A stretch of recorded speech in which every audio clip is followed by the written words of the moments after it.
Lula acumula em 2 anos o maior rombo em empresas estatais do século. Pois é, meus amigos, quando a gente pensa que o PT não consegue bater os próprios recordes de destruição de empresas estatais, vem o Lula e nos surpreende com esse novo número. Não liga mais pra mim quando eu estiver jogando Free Fire. Nós vamos falar sobre isso, sobre a trajetória do PT, a administração das estatais ao longo dos mandatos de Dilma e de Lula, logo depois que você se inscrever no canal, clicar no sininho para receber as notificações, deixa o seu like. O que mais você vai deixar? Você vai deixar também o seu clique no link que a gente vai colocar para o Congresso Nacional do Movimento Brasil Livre, o 10º e último Congresso Nacional do MBL, um grande festival em que você vai poder se divertir, encontrar as pessoas que pensam como você, também bater um papo com a gente, saber os rumos, as novidades do movimento para o ano de 2025 e também já antecipando um pouquinho de 2026. Grandes surpresas estão previstas aí para este Congresso Nacional. Utilize o cupom KIM20 que você vai poder comparecer com 20% de desconto aí no ingresso do Congresso Nacional do Movimento Brasil Livre. Pois muito bem, vamos para os dados. Petista registrou déficit de 9,76 bilhões em 2023 e 2024, o que representa o maior resultado negativo desde 2002. Dados consideram empresas federais, estaduais e municipais. Sobre Lula, estatais têm maior déficit acumulado no século, saldo nas contas acumulado por governo em valores corrigidos pela inflação. Você pode ver aí o primeiro mandato do governo Lula, né, com superávit de 41 bilhões, mas a gente já vai falar sobre esse superávit, sempre tem uma pegadinha quando a gente fala de PT. Depois superávit de 8 bilhões e aí Dilma 1, 8,86 bilhões, o recorde até então. Depois Dilma / Temer, 2,14 bilhões de déficit, com Bolsonaro 31,22 de superávit e no último mandato aí do governo Lula, menos, né, um déficit de 9,76 bilhões de reais. A série histórica reúne dados desde 2002, também é possível observar o saldo nas contas dos governos Lula, 2003 a 2010, Dilma Temer, 2011 a 2018 e Bolsonaro, 2019 a 2022. O déficit no governo Lula superou o registrado no primeiro mandato do governo Dilma, quando houve um saldo negativo de 8,86 bilhões a preços atuais. O saldo negativo reverte parte do superávit de 31,22 bilhões obtidos no governo de Jair Bolsonaro. Agora vamos lá observar, né, como esses dados eles juntam as empresas estatais, federais, estaduais e municipais. Vamos dar uma olhada, né, nesse superávit de mais de 40 bilhões de reais no governo Lula 1. O quanto foi responsabilidade do governo federal? Poder 360 também fez um gráfico sobre isso. Vamos lá. Estatais federais têm déficit de 4,16 bilhões sob Lula. Saldo nas contas acumulado por cada ente em valores corrigidos pela inflação. Aí a gente para ver de fato os dados. Olha só, lembra daquele superávit de mais de 40 bi, né, no primeiro mandato do governo Lula? Estatais estaduais deram um superávit de 43 bilhões de reais, em regra, né, a maior parte delas não administradas por governadores petistas. Já as estatais federais, sob o governo Lula, no primeiro mandato, deram um prejuízo de 2,5 bilhões de reais. Esse número é muito assustador porque no primeiro mandato do governo Lula, ele pegou o boom das commodities, né? Ele pegou a supervalorização dos produtos que o Brasil mais exporta. A China crescendo 10% ao ano, importando a dar com pau, né, commodities do Brasil, e mesmo nesse cenário em que, assim, o mundo nunca esteve tão a favor da economia brasileira quanto no primeiro e no segundo mandato do governo Lula. Era um momento, uma janela de oportunidade histórica, que se o Lula fizesse a reforma administrativa, que se o Lula fizesse uma reforma previdenciária estrutural e não apenas conjuntural, o remendo que ele fez, que aliás fez surgir o PSOL, né, no seu primeiro mandato.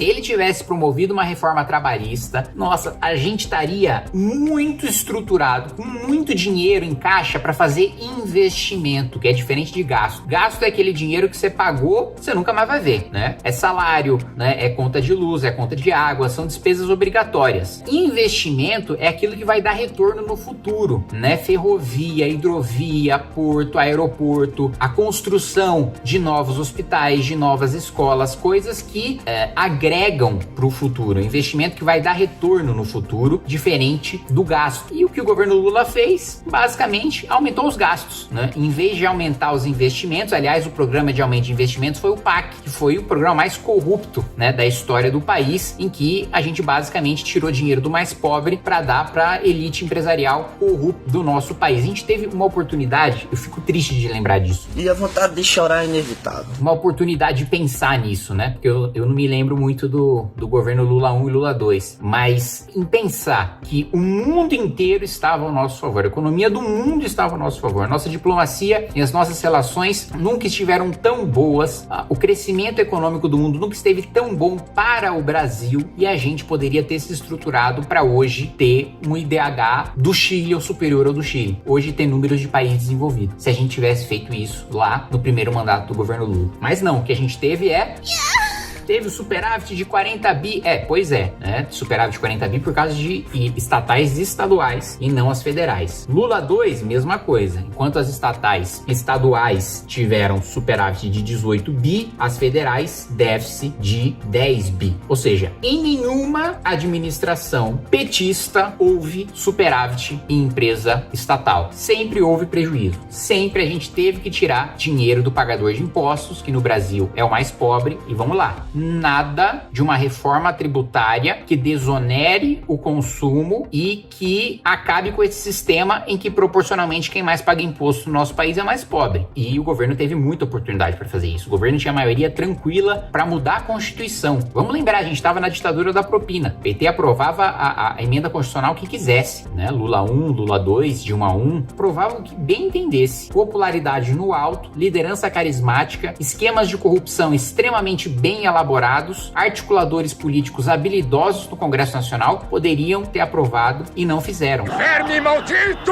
E hoje permanecem com o discurso de que são contra as elites, são contra os grandes empresários, quando quem mais encheu o bolso de dinheiro nos governos petistas foram duas elites. A elite pública, topo do funcionalismo público federal, a elite, né, do Ministério Público, a elite do Judiciário, né, a classe política, por óbvio, e uma elite privada corrupta também, que eles ficam falando, vocês de direita defendem empresário. Não defendo empresário bandido, ladrão como vocês. Não defendo a iniciativa privada a todo custo, não. Eu sou o autor e apresentei antes de qualquer parlamentar de esquerda, sou autor do projeto Criminaliza a Corrupção Privada, como, por exemplo, a fraude que você teve nas Americanas, né? Em que tudo acabou numa grande pizza, o Guterres está aí curtindo a vida com dinheiro de fraude e tá tudo bem. Vê se o PT mexeu uma palha para punir alguém envolvido na fraude das Americanas. Tá pouco se lixando. Quem fraudou faz parte da elite corrupta que sempre sustentou e chancelou o PT. Então, assim, é um negócio assustador, um cenário de completo caos, mas eu sempre gosto de lembrar para vocês, política é maratona, não é a corrida de 100 metros. Vamos supor, o que eu acho improvável e que vou trabalhar para que não aconteça, mas vamos supor que o Lula dispute a eleição em 2026 e vença a reeleição. Tá tudo acabado, tá tudo destruído, acabaram as esperanças? Não, gente. O país não fecha.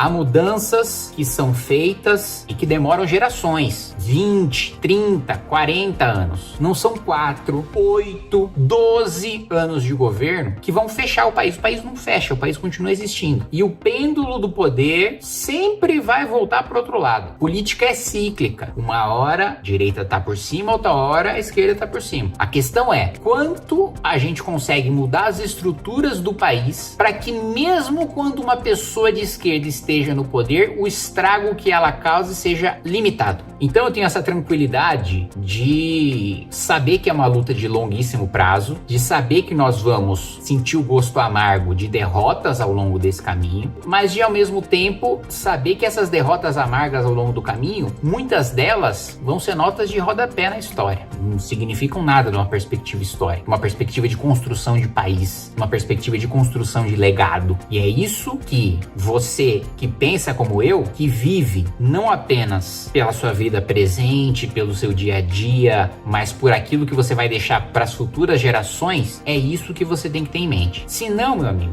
uma hora alguma derrota vai te derrubar e você, com um pensamento imediatista, vai ficar no chão para sempre. E quem muda a história sempre é derrubado, sempre tem o rosto esfregado no chão. Não existe, eu não consigo pensar em nenhuma figura histórica que não tenha passado por uma grande derrota ou por uma série de pequenas derrotas e que não tenha tido seu rosto esfregado no chão publicamente por isso. É essa perspectiva que a gente tem que ter, sempre denunciando e sempre nos indignando com absurdos como esse. Ler e escrever com qualidade foi fundamental para poder chegar onde cheguei, tanto passando na universidade, como para fazer o trabalho de conclusão de curso, como depois na minha carreira profissional, como comentarista político, colunista de jornal e depois vencendo 2 eleições de deputado federal.